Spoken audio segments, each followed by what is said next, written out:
একদিন শখ করে রান্না করতে গিয়ে তেলের ছিটা লেগে হাতে ঠোসা পড়ে গিয়েছিল। সেদিন বাবা মাকে অনেক বকেছিল এবং বলেছিল, আমার ছোট্ট মেয়েটাকে দিয়ে কেন এত কাজ করিয়েছো তুমি?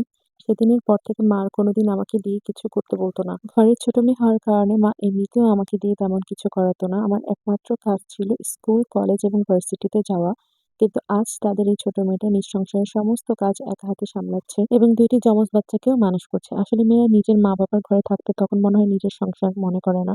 না হলে একটু হলেও মায়ের কষ্ট বুঝতো, যেটা সে এখন তার সংসারে এসে নিজের দায়িত্ব মনে করে সমস্ত কিছু করে। সে যাই হোক, আমার কিন্তু এখন ঘর গোছাতে বেশ ভালোই লাগে। ঘর অগোছালো থাকলে আমার একদমই ভালো লাগে না। কিন্তু আমার যেহেতু ২ টা যমজ বাচ্চা, ওদের কারণে সবসময় আমার ঘরটাকে গোছানো সম্ভব হয় না। তো আজকে সকালে ঘুম থেকে উঠে বাচ্চাদেরকে খাইয়ে-দাইয়ে উপরে এসে বাচ্চাদের ঘুম পাড়ানোর ব্যবস্থা করছিলাম। তাই ঘরটাকে পরিষ্কার করে নিচ্ছিলাম সুন্দর মতো করে। আমার মতো কার, কার ঘর গোছাতে বেশ ভাল লাগে কিন্তু সময়ের কারণে প্রপারলি ঘর পরিষ্কার করা হয় না। একটু কমেন্টে এসে জানিয়ে যাও। তো এখানে কিছু কাপড়-চোপড় ছিল আজকের জন্য ভিজিয়ে নিচ্ছিলাম দ্রুত করে। বাচ্চাদেরকে ঘুম পাড়িয়ে এগুলো কাচবো। তো বাচ্চাদেরকে এখন ঘুম পাড়াবো কারণ ওদের ঘুমের সময় হয়ে গেছে। তাই ওদের ফিডার খাইয়ে এসি চালিয়ে ওদের ঘুম পাড়িয়ে দিলাম।